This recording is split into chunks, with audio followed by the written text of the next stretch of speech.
जय हिंद बच्चों।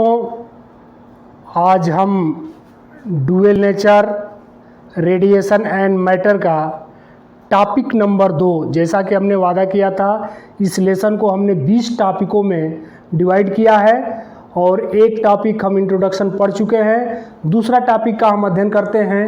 दूसरा टॉपिक बहुत ही महत्वपूर्ण है, photo electric effect. Photo electric effect when radiation of high frequency in bracket sufficient frequency when radiation of high frequency or low wavelength, ये दो चीज़ें यहाँ ध्यान रखना है। फ्रीक्वेंसी हाई हो अथवा वेवलेंथ लो हो, दोनों का कॉम्बिनेशन जब एक sufficient frequency and sufficient wavelength का इंसिडेंट फोटॉन का होता है, when radiation of high frequency और low wavelength incident on the metal surface, the free electron ejected out of the metal. तो जो फ्री इलेक्ट्रॉन होते हैं मेटल सरफेस पे, वो इजेक्टेड आउट हो जाते हैं और this phenomena is called photo electric effect. एक बार और ध्यान दें, when radiation of high frequency or low wavelength incident on metal surface, the free electron ejected out of the metal, this phenomena is called photoelectric effect। इसको एक figure के माध्यम से हम समझते हैं। सपोज करिए ये मेटल का सरफेस है और मेटल के सरफेस पर फ्री इलेक्ट्रॉन पाए जाते हैं। आप जानते हैं कि मेटल्स में फ्री इलेक्ट्रॉन होते हैं, वो फ्री इलेक्ट्रॉन मेटल के सरफेस पर पाए जाते हैं। इन फ्री इलेक्ट्रॉन को आप मेटल सरफेस का एक एग्जाम्पल, आप एक फिगर मन में एज्यूम करिए। सपोज करिए ये सब फ्री इलेक्ट्रॉन्स हैं, एक सोर्स है, सोर्स से हम हाई फ्रीक्वेंसी का रेडिएशन इंसिडेंट करते हैं या लो वेवलेंथ का रेडिएशन इंसिडेंट करते हैं, तो ये एक फोटॉन के माध्यम से इस मेटल के सरफेस पर पड़ता है, इंसिडेंट होता है, और यहाँ से ही जो ये फ्री इलेक्ट्रॉन्स हैं ये एनर्जी गेन करके और बाहर निकल जाते हैं। अगर इसको सर्किट से हम कंबाइन करें तो यहाँ पर करंट का फ्लो हमको देखने को मिलेगा। तो ये इलेक्ट्रॉन का इजेक्शन होता है यहाँ से, इस सोर्स से फोटॉन का इस पर इंसिडेंट होता है, इस मेटल सरफेस से फ्री इलेक्ट्रॉन का बाहर निकलना, और यही पूरा प्रोसेस हमारा फोटो इलेक्ट्रिक इफेक्ट कहलाता है। आपको बड़े आसानी से समझाने का प्रयास किया गया है। बच्चे लास्ट तक कन्फ्यूजन में रहते हैं और बोर्ड एग्जाम में हर वर्ष ही ये क्वेश्चन आता है, what is photo electric effect. तो फोटो इलेक्ट्रिक इफेक्ट क्या है? किसी मेटल के सरफेस पर जहाँ पर फ्री इलेक्ट्रॉन होते हैं, आप सफिशिएंट मतलब हाई फ्रीक्वेंसी और लो वेवलेंथ का अगर रेडिएशन इंसिडेंट कराते हैं तो वहाँ से एनर्जी पाकर फ्री इलेक्ट्रॉन मेटल सरफेस को इजेक्टेड आउट कर लेते हैं, और ये पूरी जो प्रोसेस है, फेनोमेना है, यही फोटो इलेक्ट्रिक इफेक्ट कहलाता है। अब यहाँ पर आप फिगर भी कुछ एग्जाम में इसी प्रकार बनाएंगे। मेटल सरफेस का एक फिगर बना लेंगे, फ्री इलेक्ट्रॉन आप इसमें शो करेंगे, एक सोर्स से फोटॉन का इंसिडेंट कराएंगे और यहाँ से इलेक्ट्रॉन जो है इजेक्टेड आउट इलेक्ट्रॉन को आप इस माध्यम से शो करेंगे। यहाँ पर जो फोटॉन की एनर्जी है ये एच प्लैंक कांस्टेंट है और यह फ्रीक्वेंसी को शो कर रहा है यहाँ पर। अब यहाँ फ्रीक्वेंसी को आप c/λ भी लिखते हैं, तो यहाँ से आप sc/λ कर लेंगे। h स्पीड ऑफ लाइट है, h प्लैंक कांस्टेंट है, दोनों का मल्टीपल करके आप sc का वैल्यू भी निकाल सकते हैं। तो ये फोटॉन का कंसेप्ट है। यहाँ पर देखिए इस फोटॉन को जो इंसिडेंट हो रहा है, एग्जाम के लिए आप ऐसे लिखेंगे, रेडिएशन ऑफ हाई फ्रीक्वेंसी और लो वेवलेंथ। यहाँ से ये जो इलेक्ट्रॉन है ये फ्री इलेक्ट्रॉन है, ऐसे आप इनको शो कर सकते हैं। फोटो इलेक्ट्रिक को दो पार्ट में अगर आप रखते हैं, फोटो प्लस इलेक्ट्रिक, तो फोटो से यहाँ पर फोटॉन आता है और इलेक्ट्रिक से यहाँ पर इलेक्ट्रॉन आता है। यहीं पर आकर फोटॉन इस पिक्चर में एंट्री करता है और फोटॉन बहुत ही इम्पोर्टेंट एक शब्द आ जा रहा है इस पिक्चर में, जहाँ हम dual nature of radiation and matter पढ़ते हैं, कि क्या रेडिएशन का भी दो चेहरा है, क्या रेडिएशन भी दो नेचर रखता है, वेव नेचर और पार्टिकल नेचर। इंट्रोडक्शन में हमने साइंटिस्टों के दो ग्रुप का अध्ययन किया था। एक साइंटिस्टों का एक ग्रुप ये कहता है कि लाइट का केवल वेव नेचर है, साइंटिस्टों का दूसरा ग्रुप कहता है लाइट का पार्टिकल नेचर है। इसी को एक समझौते के रूप में डी बोर्गली साइंटिस्ट जो हुए हैं साइंटिस्ट, उन्होंने अपने डी बोर्गली हाइपोथेसिस दी है, जिसमें दोनों को एक साथ साधने का उन्होंने प्रयास किया है कि लाइट है डुअल नेचर, लाइट के पास दोनों नेचर हैं। फिलहाल हम यहाँ पर लाइट के पार्टिकल नेचर का अध्ययन कर रहे हैं, जो फोटो इलेक्ट्रिक इफेक्ट के माध्यम से समझने का प्रयास किए हैं। उम्मीद है आप पूरा इसको जैसे हूबहू हमने नोट्स तैयार किया है आप इसको नोट कर लेंगे। आइए जो फोटॉन अब पिक्चर में आया है तो फोटॉन के बारे में हम अध्ययन करते हैं। आइए फोटॉन के बारे में अध्ययन करते हैं। ये टॉपिक नंबर 3 होगा। हेडिंग में आप टॉपिक नंबर 3 लगाएंगे। यह है फोटॉन। फोटॉन का पदार्पण ड्यूअल नेचर में हो चुका है। क्या इम्पोर्टेंस है फोटॉन का? बहुत सा बड़ा इम्पोर्टेंस है, इसलिए फोटॉन के बारे में विस्तृत अध्ययन कर लेना हम लोगों के लिए ज़रूरी रहेगा। फोटॉन की एक एक क्वालिटीज़ को हम लोग जानेंगे, एक एक विशेषता को जानेंगे। तो पहला इसकी विशेषता है फोटॉन का, the particle of light is called photon. Photon क्या है? The particle of light is called photon. जो लाइट का पार्टिकल है उसी को फोटॉन कहा जाता है। अब यहाँ पर देखिए फोटॉन्स, इसको फोटॉन भी कहा जाता है, इसको एनर्जी पैकेट भी कहा जाता है और इसको क्वांटा ऑफ एनर्जी भी कहा जाता है। तो ये हर चीज़ आप नोट करते हुए चलेंगे। The particle of light is called photon, energy packet या क्वांटा ऑफ एनर्जी। अब ये हमारे पार्टिकल नेचर ऑफ लाइट को शो करता है। फोटॉन क्या करता है? पार्टिकल नेचर ऑफ लाइट को, फेनोमेना को शो करता है। मैक्स प्लांक ने, जो साइंटिस्ट हुए मैक्स प्लांक ने ब्लैक बॉडी रेडिएशन का कंसेप्ट दिया है, जिसमें उन्होंने वेव पैकेट शब्द का इस्तेमाल किया है। Max Planck black body radiation का कंसेप्ट दिए, जिसने वेव पैकेट का कंसेप्ट बिल्डअप किया। आइंस्टीन महोदय ने क्वांटा शब्द और एनर्जी पैकेट का शब्द का इस्तेमाल किया है। क्या इस्तेमाल किया है? क्वांटा और एनर्जी पैकेट। तो ये इसका पहला कैरेक्टरिस्टिक्स हो गया। दूसरा देखते हैं फोटॉन का, the rest mass of photon is zero. Photon, rest mass photon का डिफाइंड नहीं है, यानी फोटॉन यदि रेस्ट पर है तो उसका कोई भी मास नहीं है, उसका कोई भी चार्ज नहीं है, न्यूट्रली नेचर होता है। तो यहाँ पर हम कैसे प्रूव करेंगे कि the rest mass of photon is zero? The mass of photon is not defined in sense of Newtonian mechanics, classical mechanics. इस सेंस में इसका मास डिफाइन नहीं है। रेस्ट मास को अगर यम नॉट लेते हैं हम, तो m √1 minus v square upon c, जहाँ पर m not rest mass of particle है। Photon moves with the speed of light. अब जैसा कि हम जानते हैं कि फोटॉन का भी स्पीड वही है जो लाइट का स्पीड है, सेम स्पीड है। तो यहाँ पर हम photon moves with speed of light v = c रखते हैं इस इक्वेशन में। तो यहाँ से हो जाएगा m नॉट = m और v = हमने c रख दिया, c square upon c square.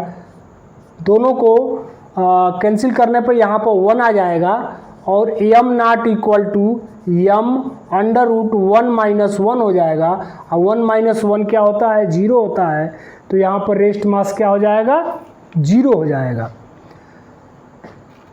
तो क्या लिखेंगे आप? Hence we can say that the photon can not be exist at rest. समझ पा रहे होंगे हमारी बात आप? Hence we can say that the photon can not be exist at rest. अगला इसका देखते हैं फोटॉन के बारे में। अगला पॉइंट नंबर 3 कहता है photon travels at speed of light. Photon किस स्पीड से ट्रेवल करता है? Speed of light in vacuum. निर्वात में, वैक्यूम में फोटान स्पीड ऑफ लाइट से ट्रेवल करता है। एनसीईआरटी में यहाँ पर उसकी वैल्यू दी है 299792458 मीटर पर सेकेंड, और इसको नियरली अबाउट अगर हम देखते हैं तो 3 × 10⁸ मीटर पर सेकेंड के इक्वल होता है। तो ये तो इसके 3 हो गए। चौथे पर विचार करते हैं हम। आप उम्मीद है आप नोट भी कर लिए होंगे, नहीं नोट कर लिए हैं तो नोट कर लें इसको पॉज करके वीडियो। चौथे पर आते हैं हम। इसका फोटान का चौथी विशेषता क्या है?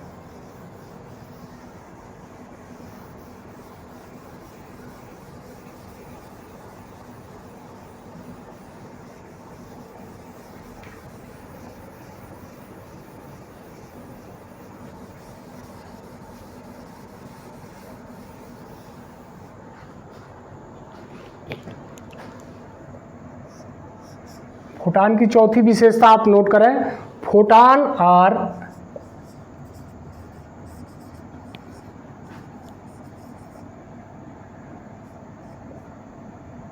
Neutrally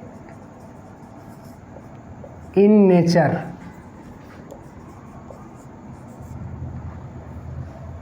photon neutrally in nature.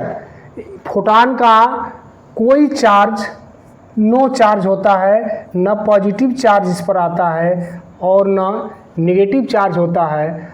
अगर फोटान को हम इलेक्ट्रिक फील्ड या मैग्नेटिक फील्ड में इसके मूवमेंट देखते हैं तो नो डिफ्लेक्शन होता है, नो डिफ्लेक्शन। कहाँ पर? इलेक्ट्रिक फील्ड, चाहे वो इलेक्ट्रिक फील्ड हो या मैग्नेटिक फील्ड हो,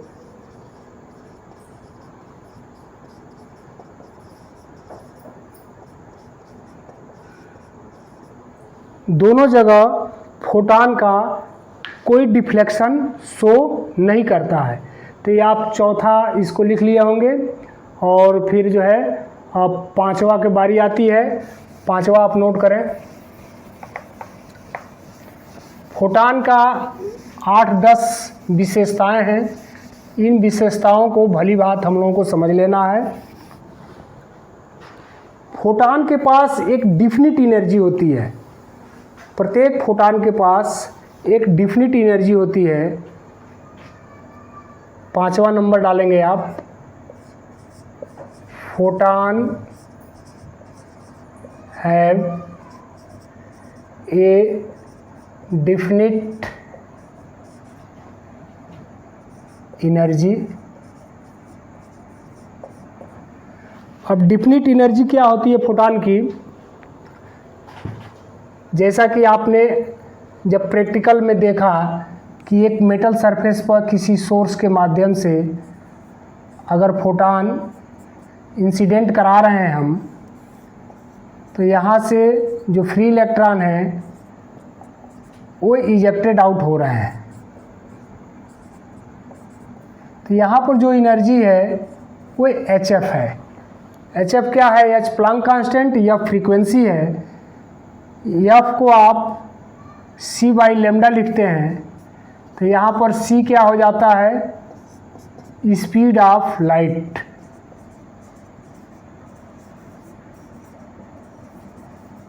जिसकी वैल्यू होती है 3 × 10⁸ metre per second. Planck constant की आप वैल्यू जानते हैं 6.62 × 10⁻34 जूल पर सेकेंड। अब यहाँ से आप इसका डिफिनिट एनर्जी निकाल सकते हैं H और C की वैल्यू पुटअप करके। तो फोटान से यहाँ से आपने 5 कैरेक्टरिस्टिक्स पढ़ लिया कि फोटान है वे डिफिनिट एनर्जी। यहाँ से आप H की वैल्यू रखेंगे, यहाँ से आप C की वैल्यू रखेंगे। आपने the rest mass of photon is 0 जानकारी आपको हो गई। Photon travels at speed of light. अब आते हैं छठवें और सातवें पर।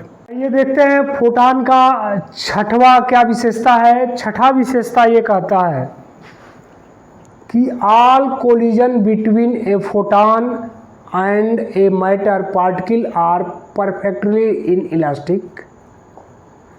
All collision between a photon and a matter particle are perfectly elastic.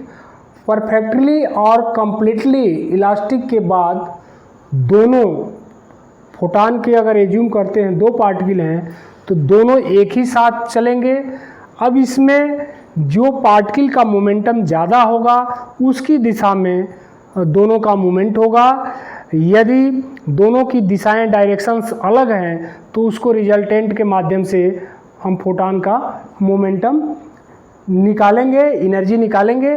तो यहाँ पर देखिए फिगर के माध्यम से, दो एग्जाम्पल के माध्यम से हम समझने का प्रयास करते हैं। सपोज करिए फोटॉन ए है, इसका डायरेक्शन इधर की तरफ है। दूसरा फोटॉन बी है, इसका डायरेक्शन जस्ट इसके अपोजिट है। अब दोनों फोटॉन का यहाँ पर कोलिजन होता है, परफेक्टली या कंप्लीटली इलास्टिक होता है दोनों का, और उस कोलिजन के बाद दोनों का क्या डायरेक्शन होगा। तो ये डायरेक्शन इस चीज़ पर निर्भर करेगा कि कौन ग्रेटर है। तो यहाँ पर हम एज्यूम करते हैं if a greater than b, यदि फोटॉन ये फोटॉन बी से बड़ा है तो यहाँ पर आप देखिए डायरेक्शन, जो डायरेक्शन ए का है उस डायरेक्शन में कोलिजन होने के बाद दोनों का डायरेक्शन, दोनों का मोमेंटम एक दिशा में डायरेक्शन में हो जाएगा। दूसरे एग्जाम्पल के माध्यम से, एग्जाम्पल बी के माध्यम से समझते हैं। ये फोटॉन ए, ये फोटॉन बी है, इसको मोमेंटम अगर हम पी ए से लेते हैं, इसका पी बी से लेते हैं, इसका डायरेक्शन राइट साइड में है, इसका अपवर्ड डायरेक्शन है। कोलिजन के बाद इनका डायरेक्शन क्या होगा, तो कोलिजन के बाद ये बी का डायरेक्शन अपवर्ड है, ए का डायरेक्शन राइट साइड में है। कोलिजन के बाद इनका डायरेक्शन एक रिजल्टेंट से हमने शो किया है यहाँ पर। मोमेंटम कंजर्वेशन लॉ को फॉलो करता है। मोमेंटम कंजर्वेशन लॉ को क्या फॉलो करता है, तो momentum initial equal to momentum final. Momentum initial equal to momentum final. यहाँ पर हम ले सकते हैं एच अपान लेमडा 1। ये एग्जाम्पल हम ए और बी के लिए यहाँ पर ले रहे हैं, कंजर्वेशन ऑफ मोमेंटम या मोमेंटम कंजर्वेशन। इस एग्जाम्पल ए के लिए ले रहे हैं कि p initial equal to p final h upon lambda 1 plus h upon lambda 2 equal to finally h upon lambda. अब बी के दशा में इस स्थिति में कोलिजन होने पर कोई अगर न्यूमेरिकल हमारे पास आता है तो उसको कैसे सॉल्व करेंगे, तो बी के लिए हम इस तरह का उपयोग करेंगे under root h upon lambda 1 का whole square plus h upon lambda 2 का whole square equal to h upon lambda. तो यहाँ पर आप दोनों चीज़ माध्यम से समझ पा रहे होंगे कि मोमेंटम कंजर्वेशन कैसे फॉलो हो रहा है यहाँ पर। और इस विशेषता को आप बहुत ही डीपली समझ लीजिए, क्योंकि इस पर अधिकतर जेई और नीट में क्वेश्चन बनते हैं। All collision between a photon and a matter particle are perfectly inelastic. Perfectly और कंप्लीटली इलास्टिक के बाद दोनों साथ साथ चलेंगे, ये ध्यान रखना है। अब डायरेक्शन आपको तय करना है कि उनके डायरेक्शन कैसे हैं और परफेक्टली कोलिजन के बाद उनका डायरेक्शन किधर की तरफ जाएगा। दो स्थितियां जो सामने आती हैं जिसमें अब तक जेई और नीट में क्वेश्चन आए हुए हैं, उन दो स्थितियों को यहाँ पर शो किया गया है। जो फोटॉन की एनर्जी है हमेशा स्थिर रहती है, वो क्या रहती है, एच का आप वैल्यू 6.624 इंटू 10⁻³ जूल सेकेंड, और लाइट का आप value 3 into 10⁸ metre per second रखने के बाद ये इलेक्ट्रॉन वोल्ट में इसकी वैल्यू 1240 इलेक्ट्रॉन वोल्ट। लेमडा की वैल्यू यहाँ पर nano, n for nano, m for metre. Nanometre में यहाँ पर वैल्यू आती है 1 इलेक्ट्रॉन वोल्ट की वैल्यू 1.6 इंटू 10⁻⁻19 होती है। तो इसको आप जरूर नोट कर लें, कोई चीज़ आप छोड़े नहीं, मेहनत का साथ आप नहीं छोड़ेंगे तो किस्मत कभी आपका हाथ नहीं छोड़ेगी, और मेहनत का साथ आप छोड़ देंगे तो किस्मत आपका हाथ छोड़ देगी। तो आइए अगले पॉइंट 7वें पर आते हैं। आइए फोटॉन के अगले विशेषता पाते हैं। विशेषता number 7, kinetic energy initial equal to kinetic energy final.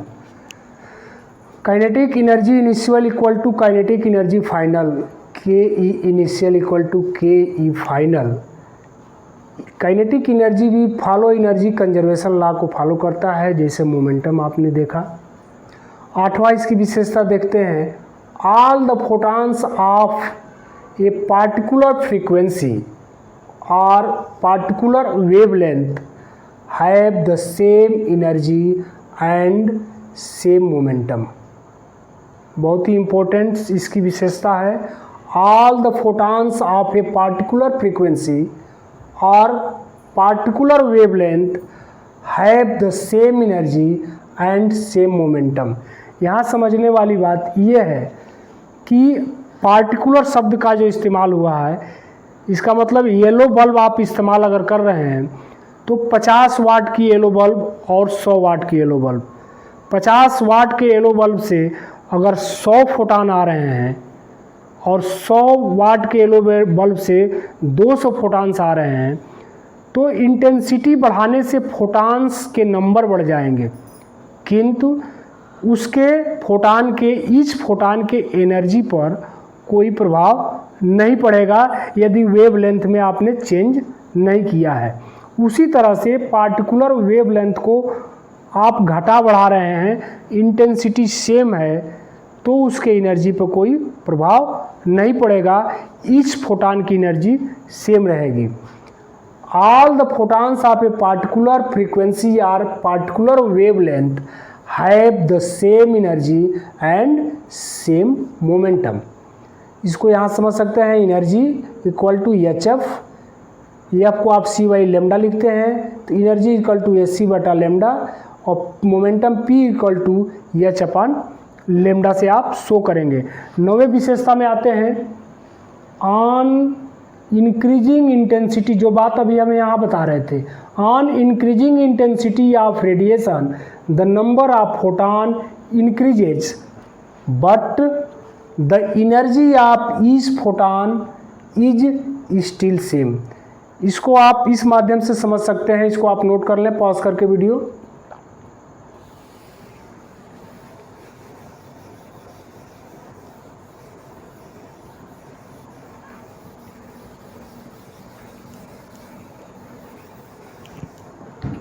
Suppose करिए येलो कलर का ये लाइट का सोर्स है, ये दोनों येलो कलर के हैं। इसका यहाँ मतलब ये निकालिए कि इनका वेवलेंथ क्या है। जो वेवलेंथ इस सोर्स का है वही वेवलेंथ इस सोर्स का है। इंटेंसिटी यहाँ पर इस सोर्स का अगर हम 25 वाट लेते हैं, यहाँ से जो फोटॉन्स निकल रहे हैं, सपोज करिए कि यहाँ से फोटॉन्स 50 फोटॉन्स निकल रहे हैं, 50, और वहीं पर जब हम 100 वाट का यहाँ बल्ब लेते हैं या कोई सोर्स लेते हैं, जो वेवलेंथ तो वही है, वेवलेंथ में कोई चेंजिंग नहीं है। इंटेंसिटी हम इसका बढ़ा रहे हैं तो यहाँ से फोटॉन्स के नंबर्स डबल हो जाएंगे, और सपोज करिए कि 100 फोटॉन्स निकल रहे हैं, तो फोटॉन्स की संख्या तो इंटेंसिटी बढ़ाने से बढ़ सकती है, लेकिन एनर्जी ईच फोटॉन की स्टिल सेम रहेगी। तो on increasing intensity of radiation the number of photons increases, number of photons तो इंक्रीजेज हो जाएंगे, but the energy of each photon is still same. अब हमने 9-10 इसके विशेषताएं पढ़ी। अब इसी पर बेस्ड एक बहुत ही छोटा क्वेश्चन है, what is the energy of photon of wavelength 621 nanometre. Question बहुत ही इजी है, what is the energy of photon of wavelength 621 nanometre. तो हम एनर्जी निकालने के लिए एक ही फार्मूला अब तक हमने इस लेसन में पढ़ा है, वह है इक्वल टू hc/λ, और h की वैल्यू आप जानते हैं 6.624 इंटू 10⁻⁻34 जूल सेकेंड, c की value 3 into 10⁸ metre per second. Calculation करने के बाद E की वैल्यू 1240/λ नैनोमीटर इलेक्ट्रॉन वोल्ट। सुविधानुसार 1240 को 1240 को आप 1242 भी यूज कर सकते हैं, ताकि एक नियर अबाउट वैल्यू आपको प्राप्त हो सके और कैलकुलेशन में आपको दिक्कत न हो। यहाँ पूछ रहा है what is the energy of photon of wavelength 621 nanometre, यानी यहाँ पर वेवलेंथ आपका दिया हुआ है। इसी इक्वेशन में आप रख देंगे वेवलेंथ की वैल्यू और आपका एनर्जी निकल आएगा। तो E की वैल्यू हमेशा इलेक्ट्रॉन वोल्ट में आएगा रिजल्ट इसका, और 1240 या 1242 अपनी सुविधानुसार कैलकुलेशन के हिसाब से आप रख सकते हैं। तो HC की वैल्यू 1242 आपने रखा है यहाँ पर, और लेमडा आपका दिया हुआ है 621 नैनोमीटर में। रिजल्ट आपका आएगा इलेक्ट्रॉन वोल्ट में। अब यहाँ से सीधा आप देख रहे हैं कि 2 बार में ये इसको डिवाइड कर दे रहा है। 621 को 2 बार आप टेबल पढ़ेंगे तो 2 बार में 1242 को काट देगा। तो इलेक्ट्रॉन वोल्ट कितने में आ गया? इसका आंसर आ गया 2 इलेक्ट्रॉन वोल्ट। तो what is the energy of photon of wavelength 621 nanometre. तो देखिए, आप जब कंसेप्ट समझे रहेंगे तो कोई भी क्वेश्चन आपके लिए, खास तौर से मॉडर्न फिजिक्स का, चाहे एटम का हो, न्यूक्लियस का हो, सेमीकंडक्टर का हो, या इस लेसन डुअल नेचर का हो, आपसे छूटेगा नहीं एग्जाम में। बहुत ही आसान और फिजिक्स का सबसे ईजीएस्ट पार्ट है ये, इसलिए हमने यहीं से प्रारंभ किया है। आप नोट्स बनाते जाएं, कंसेप्ट समझते जाएं, क्वेश्चन आप बड़ी आसानी से कर ले जाएंगे। तो आज का वीडियो हम यहीं समाप्त करते हैं। सभी को जय हिंद, धन्यवाद।